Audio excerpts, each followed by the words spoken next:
Yes, the Olympics was a wonderful event here. But now out again to the flames and the noise inside this Olympic stadium with the Webb Ellis Trophy waiting. They run to either side, and Ireland and Italy just a few moments away from kick-off here in this penultimate match for both these sides in this pool. The final instruction from Jerome Garces, and it's Tommaso Allen who gets us underway in this match here at the Olympic Stadium. And Tommy Bowe took that one down and immediately took the thump as well. And Ireland will try and do some heavy work out of their own 22. Conor Murray, forwards bottom a few extra yards, and a fine kick there with Parise waiting. And that's perfect clearance there from Ireland. And Ireland being patient. Henderson driven back by Leonardo Sarto, still with that advantage. Sexton to Zebo is hammered back. Enough is enough, says Jerome Garces. He will give that penalty now to Ireland. May well be a simple pop-at goal for Johnny Sexton. And both sides have had their chances early in this match, and Sexton always takes the full allotment of time. It doesn't matter whether it's 45 metres out or 15 metres out, Johnny Sexton, same routine, and it delivers time after time. And Ireland have the early points on the board and have the lead with 8.5 minutes gone. Allen gives it beyond Parise, and a chance again for Campagnaro. Swats one man aside. Henderson had him though, but picked up by Luke McLean. The fullback makes good ground for Italy. Once again they're threatening. Parise tries to skip around Keith Earls, but the centre has him, and then it's knocked back illegally by Ireland. Penalty to Italy, and an immediate chance with a fairly straightforward kick to level things. Italy have long had a problem trying to find a fly half, really since the days of Diego Dominguez, the Argentinian-born fly half, who was a rich source of points for them. And Tommy Allen, the latest to try and fill that number 10 jersey. A sweet strike from Allen, and a quarter of an hour gone inside the Olympic Stadium, and we're tied up at 3 points apiece, and certainly Italy would deserve that and the balance of play. O'Brien alongside him, and Ian Henderson now, what ground he's made with O'Connell in support, and Ireland pouring forward. Carried in now by Robbie Henshaw. Is a try for Keith Earls, and Earls has scored again. Keith Earls breaking records at this Rugby World Cup. He's now Ireland's all-time leading try scorer at Rugby World Cups, passing Brian O'Driscoll. And 3 in this World Cup alone. And Ireland of the first try of the game. And it all came from the steal. And Sexton, almost exactly where he knocked over that penalty from earlier on, to give Ireland the early move into double digits. So Ireland, a fairly handsome 7-point lead.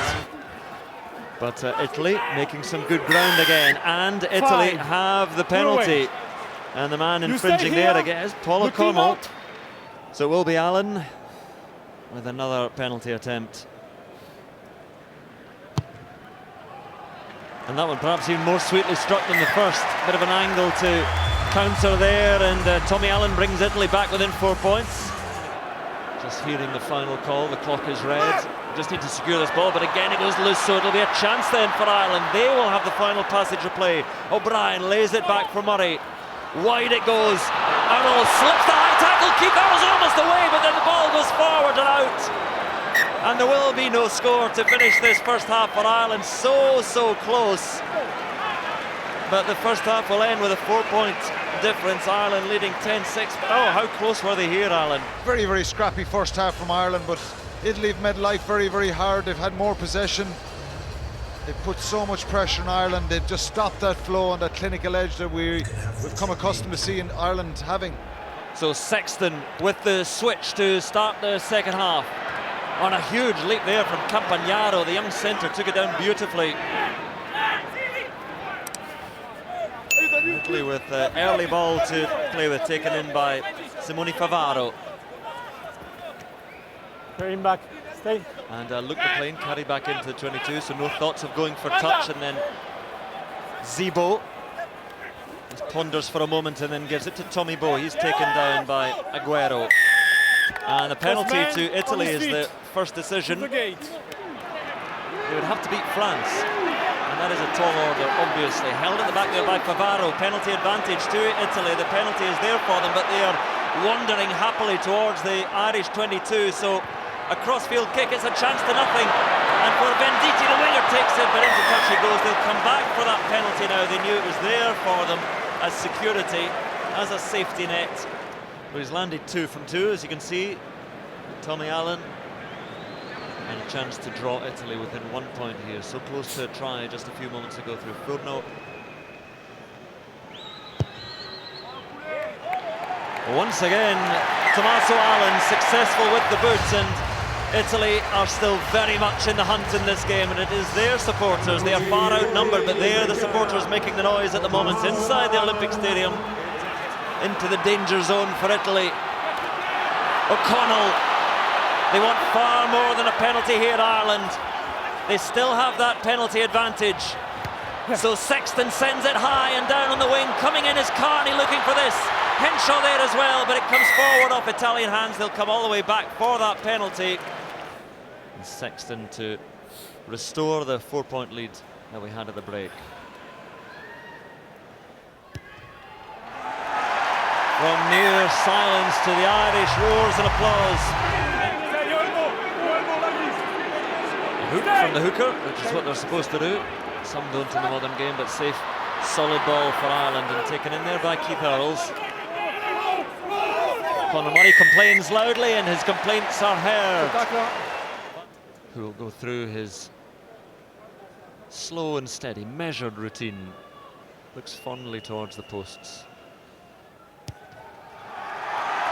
And sends the ball in their direction, straight through it goes, and Johnny Sexton, suddenly Ireland have a 7-point lead to just a couple of mistakes by Italy. So they're the position in the field, it's Italy's ball, and they try a short, safe one, it's anything but, and under huge pressure now, but the ball's still alive there, not quite in touch. That's what Ireland wanted.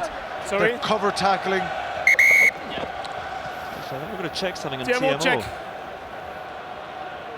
Check. Oh no, Omani might be in a bit of bother there.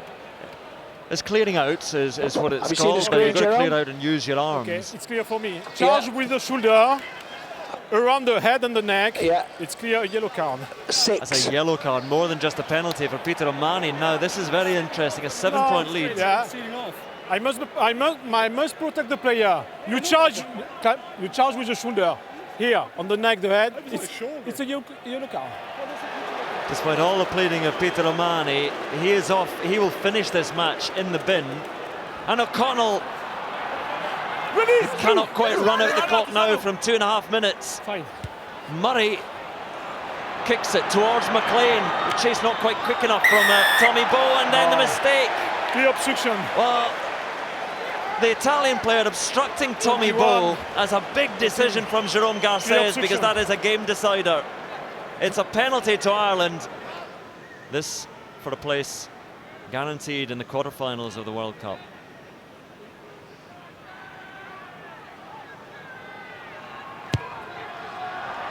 No, so there will be a last chance for Italy here. One final desperate fling of the dice. McLean comes forward, seconds remaining. And they have plenty of men over here.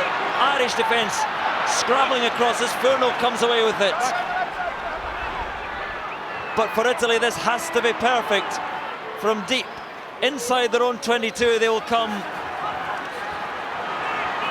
Can they draw this game with a converted try?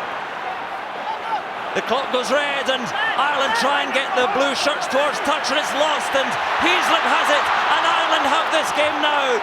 Murray gives it short to Cronin. Murray looks, Ireland don't just want the win, they want to finish in style.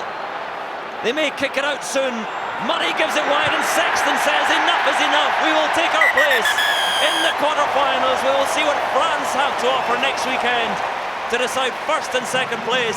But the victory in the end goes to Ireland.